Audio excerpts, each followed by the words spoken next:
Hari ke-20. Injil Lukas pasal 20. Pertanyaan mengenai kuasa Yesus. Pada suatu hari, ketika Yesus mengajar orang banyak di bait Allah dan memberitakan Injil, datanglah imam-imam kepala dan ahli-ahli Taurat serta tua-tua ke situ. Dan mereka berkata kepada Yesus, "Katakanlah kepada kami, dengan kuasa manakah engkau melakukan hal-hal itu?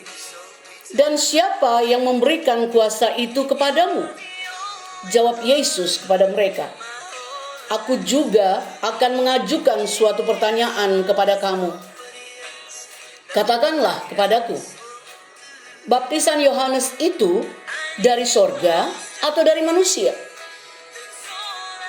Mereka mempertimbangkannya di antara mereka dan berkata, "Jikalau kita katakan dari sorga," ia akan berkata, "Mengapakah kamu tidak percaya kepadanya? Tetapi jikalau kita katakan dari manusia, seluruh rakyat akan melempari kita dengan batu, sebab mereka yakin bahwa Yohanes adalah seorang nabi." Lalu mereka menjawab bahwa mereka tidak tahu dari mana baptisan itu. Maka kata Yesus kepada mereka, "Jika demikian, aku juga tidak mengatakan kepadamu, dengan kuasa manakah aku melakukan hal-hal itu." Perumpamaan tentang penggarap-penggarap kebun anggur. Lalu Yesus mengatakan perumpamaan ini kepada orang banyak. Seorang membuka kebun anggur, kemudian ia menyewakannya kepada penggarap-penggarap, lalu berangkat ke negeri lain untuk waktu yang agak lama. Dan ketika sudah tiba musimnya, ia menyuruh seorang hamba kepada penggarap-penggarap itu supaya mereka menyerahkan sebagian dari hasil kebun anggur itu kepadanya. Tetapi penggarap-penggarap itu memukul hamba itu dan menyuruhnya pulang dengan tangan hampa. Sesudah itu ia menyuruh seorang hamba yang lain, tetapi hamba itu juga dipukul dan dipermalukan oleh mereka. Lalu disuruh pulang dengan tangan hampa. Selanjutnya ia menyuruh hamba yang ketiga, tetapi orang itu juga dilukai oleh mereka, lalu dilemparkan keluar kebun itu. Maka kata tuan kebun anggur itu, "Apakah yang harus kuperbuat?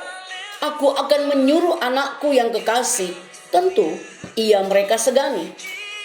Tetapi ketika penggarap-penggarap itu melihat anaknya itu, mereka berunding. Katanya, "Ia adalah ahli waris. Mari kita bunuh dia, supaya warisan ini menjadi milik kita." Lalu mereka melemparkan dia keluar kebun anggur itu dan membunuhnya. Sekarang, apa yang akan dilakukan oleh tuan kebun anggur itu dengan mereka? Ia akan datang dan membinasakan penggarap-penggarap itu dan mempercayakan kebun anggur itu kepada orang-orang lain. Mendengar itu mereka berkata, "Sekali-kali jangan." Tetapi Yesus memandang mereka dan berkata, "Jika demikian, apakah arti nas ini?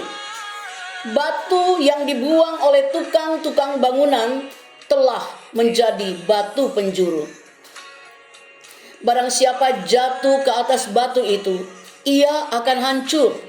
Dan barang siapa ditimpa batu itu, ia akan remuk."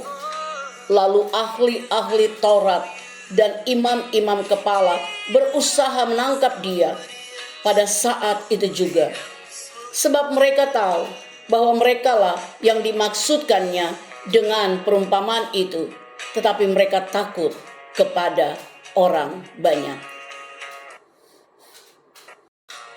Ahli-ahli Taurat dan imam-imam kepala mengamat-amati Yesus.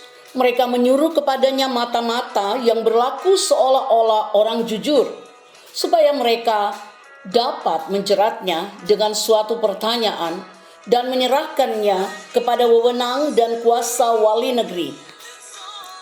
Orang-orang itu mengajukan pertanyaan ini kepadanya.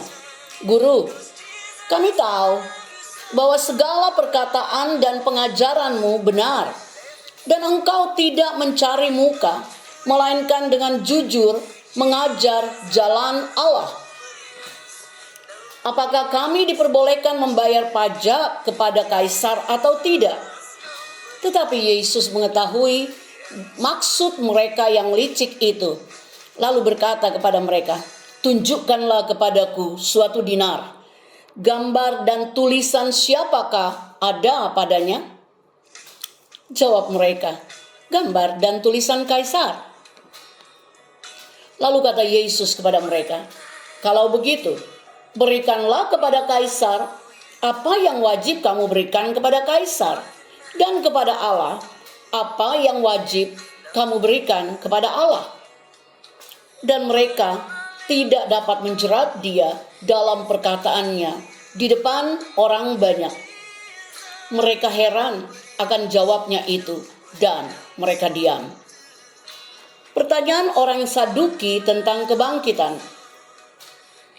Maka datanglah kepada Yesus beberapa orang Saduki yang tidak mengakui adanya kebangkitan. Mereka bertanya kepadanya, Guru, Musa menuliskan perintah ini untuk kita.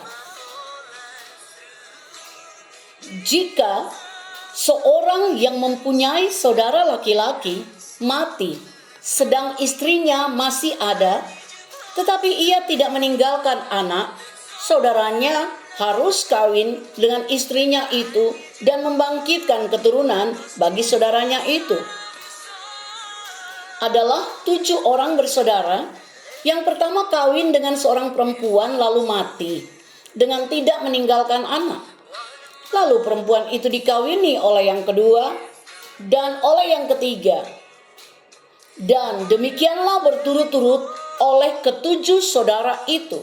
Mereka semuanya mati dengan tidak meninggalkan anak. Akhirnya perempuan itu pun mati. Bagaimana sekarang dengan perempuan itu? Siapakah di antara orang-orang itu yang menjadi suaminya pada hari kebangkitan? Sebab ketujuhnya telah beristrikan dia. Jawab Yesus kepada mereka, orang-orang dunia ini kawin dan dikawinkan. Tetapi mereka yang dianggap layak untuk mendapat bagian dalam dunia yang lain itu dan dalam kebangkitan dari antara orang mati tidak kawin dan tidak dikawinkan. Sebab mereka tidak dapat mati lagi. Mereka sama seperti malaikat-malaikat dan mereka adalah anak-anak Allah. Karena mereka telah dibangkitkan. Tetapi bangkitnya orang-orang mati, Musa telah memberitahukannya dalam nas tentang Semak Duri, di mana Tuhan disebut Allah Abraham, Allah Ishak, dan Allah Yakub. Ia bukan Allah orang mati, melainkan Allah orang hidup. Sebab di hadapan Dia semua orang hidup. Mendengar itu, beberapa ahli Taurat berkata, Guru, jawabmu itu tepat sekali. Sebab mereka tidak berani lagi menanyakan apa-apa kepada Yesus. Hubungan antara Yesus dan Daud.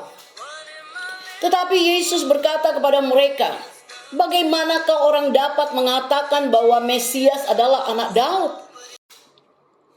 Sebab Daud sendiri berkata dalam kitab Mazmur, Tuhan telah berfirman kepada Tuanku, duduklah di sebelah kananku, sampai kubuat musuh-musuhmu menjadi tumpuan kakimu. Jadi Daud menyebut dia tuannya. Bagaimana mungkin ia anaknya pula? Yesus menasehatkan supaya waspada terhadap ahli-ahli Taurat. Ketika semua orang banyak mendengarkan Yesus berkata kepada murid-muridnya, waspadalah terhadap ahli-ahli Taurat yang suka berjalan-jalan memakai jubah panjang dan suka menerima penghormatan di pasar, yang suka duduk di tempat terdepan di rumah ibadat dan di tempat terhormat dalam perjamuan, yang menelan rumah janda-janda dan yang mengelabui mata orang dengan doa yang panjang-panjang, mereka itu pasti akan menerima hukuman yang lebih berat. Tuhan memberkati.